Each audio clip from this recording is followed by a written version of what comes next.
بەرنامەی خۆراکی گیانی چارەکیەکانی لە غەزە ڕاگرت. بەڕێز ئیسماعیل مەسلەمانی شارەزای کاروباری ئیسرائیل لە قودسەوە لەگەڵمانە. بەڕێز ئیسماعیل سوپاس بۆ ئامادەبوونی بەڕێستان. خۆی دۆخی غەزە هەر لە ڕووی مرۆییەوە لەگەڵ هاوکاریەکان خراپە، یعنی لەگەڵ ڕاگررتنی هاوکاریەکانی خۆراکی گیانی چی لە غەزە ڕۆدا؟ چاوەڕوانی کارەساتێکی مرۆیی بکەین.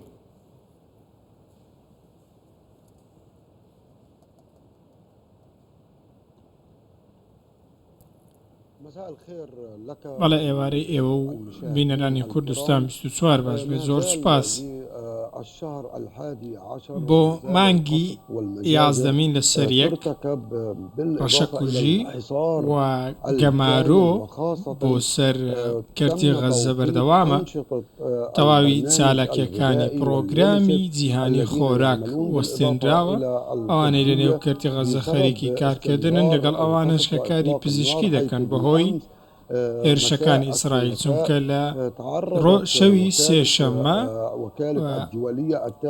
ئاژانسی جیهانی پرۆگرامی جیهانی خۆراک هێرشان کراوەتە سەر و کارەکانیان وەستاوە. هەرچەندە ئەوان باجی UN هەڵگرتووە و جەخت لەوەش دەکەنەوە کە ئەوان سەر بە ڕێکخراوێکی نێودەوڵەتین پشکنینیشیان بۆ دەکرێت، کەچی ئیسرائیل تەقەی لێکردون و ڕێگەی نەداوە بەو شوێنی مەبەست بگەن و بەشێک لە تیمەکانی پرۆگرامی جیهانی خۆراک کارەکانیان وەستێنرا. ئەمە جاری یەکەم نییە، زیاتر لە جارێک ئیسرائیل کارێکی لەم شێوەی کردو. پێشتر ئیسرائیل 4 ڕێکخراوی جیهانی سەر بە نەتەوەی گرتوەکانی وەستاندووە.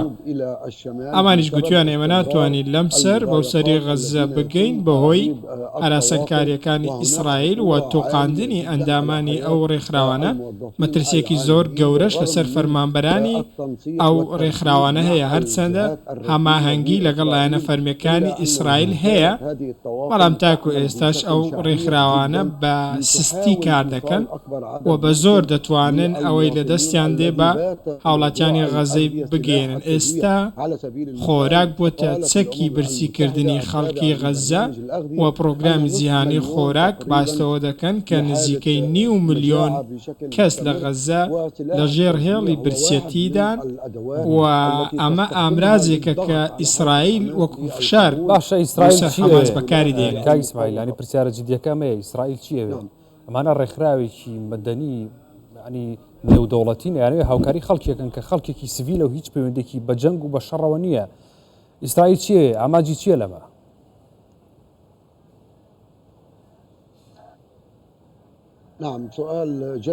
ئەمە ڕاستە و پرسیارێکی زۆر باشە. ئەمە بەر لە هەموو شتێک وەکو کارتێکی فشار بەکاردێ.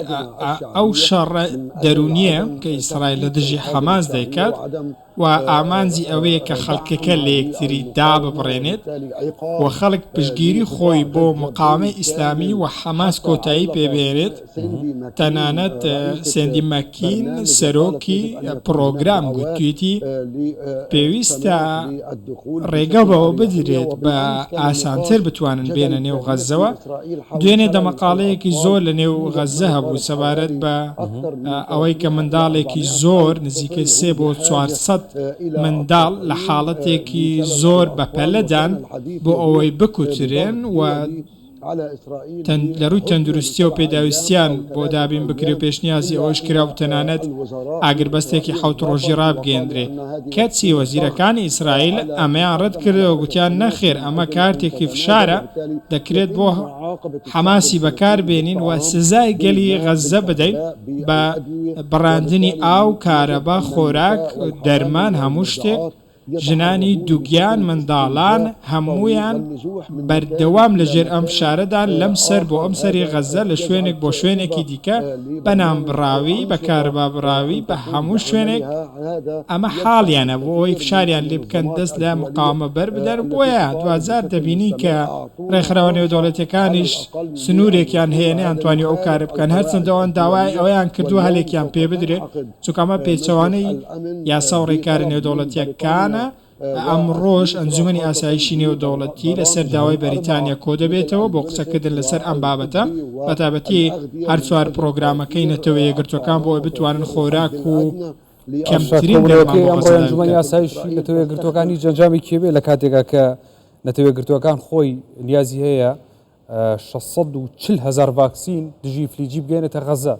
بۆچی دنیا ناتوانێت ئەم کارەساتە لە غەزە ڕابگرێت؟ بۆ هیچ وڵاتێک ناتوانێت بەرامبەر ئیسرائیل بڵێ بۆستە لە بەرامبەر خەڵکی سڤیل.